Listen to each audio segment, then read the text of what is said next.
আজকে আমি এমন একটা জায়গায় গিয়েছিলাম যেখানে গিয়ে আমার চোখ তো একদম কপালে উঠে গিয়েছে।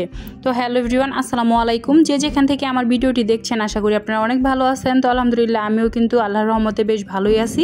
তো আজকে কিন্তু আমি গিয়েছিলাম একটি কাজের পারপাসে মিরপুরে। তো মিরপুরে গিয়ে আমি চিন্তা করলাম যে যেখানে গিয়েছি তার পাশেই কিন্তু একটি মাজার আছে। তো সেই মাজারটি কেননা আমি একটু ঘুরে আসি, দেখে আসি। তো আমি কিন্তু এই মাজারটিতে মানে বেশ কয়েকবার গিয়েছি ছোটোবেলায়। তো ছোটোবেলায় কি হইতো, আমাদের এলাকা থেকে মানুষ এই মানে মাজারের উদ্দেশ্যে মানত করতো বা সিন্নি দিত আর কি।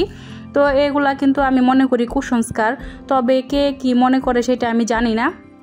তবে ছোটোবেলায় দেখতাম অনেক মানুষই কিন্তু এরকম মাজার পূজারি আছে, মানে মাজার মানে তারা খুবই বিশ্বাস করতো।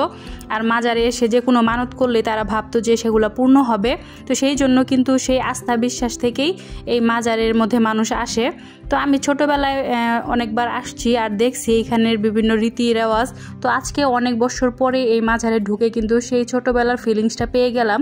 তো এসে যেহেতু আমি দুপুর টাইমে আসছিলাম, তো এসে এখানে দেখতে পাচ্ছিলাম যে মানুষজন কিন্তু খুবই কম ছিল।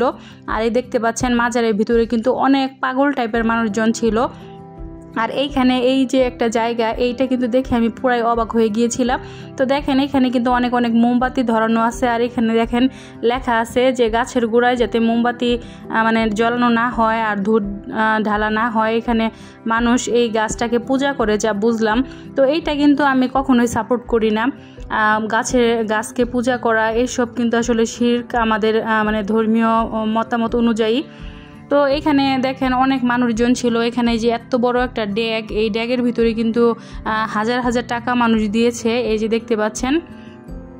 তো এটা কিন্তু লেখা আছে সিন্নির ড্যাগ। তো এটার ভিতরে কিন্তু মানুষ তাদের মনোবাসনা পূর্ণ করার জন্য টাকা দিয়ে থাকে। তো এই জিনিসটা কিন্তু আমার কাছে একদমই ভালো লাগে না দেখে। মানে আমার কথা হচ্ছে, আমরা এক আল্লাহকে বিশ্বাস করি, যে আমাদের আল্লাহ ছাড়া তো আর কোনো গতি নেই। তো এখানে যে ওনারা ভ্রান্ত কুসংস্কার এই জিনিসগুলা করতেছে, এগুলো আসলে আদৌ কি করা ঠিক কিনা। তো এখানে আমি সবাইকে দেখতেছিলাম, অনেক অনেক পাগলের টাইপের লোক ছিল, প্রতিবন্ধী লোক ছিল, ভালো লোক ছিল।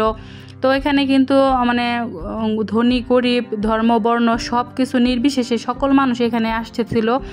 মুসলমান, হিন্দু, বৌদ্ধ, খ্রিস্টান সব পর্যায়ের লোকই কিন্তু এই মাজারটি জিয়ারত করতে আসে আর বিভিন্ন ধরনের মানত করে থাকে। দেখতে পাচ্ছেন এটা কিন্তু একটি মাজার শরীফ, দেখতেই পাচ্ছেন নাম লেখা আছে সুলতানুল আউলিয়া হজরত শাহ আলী বাগদাদি মানে মাজার শরীফ।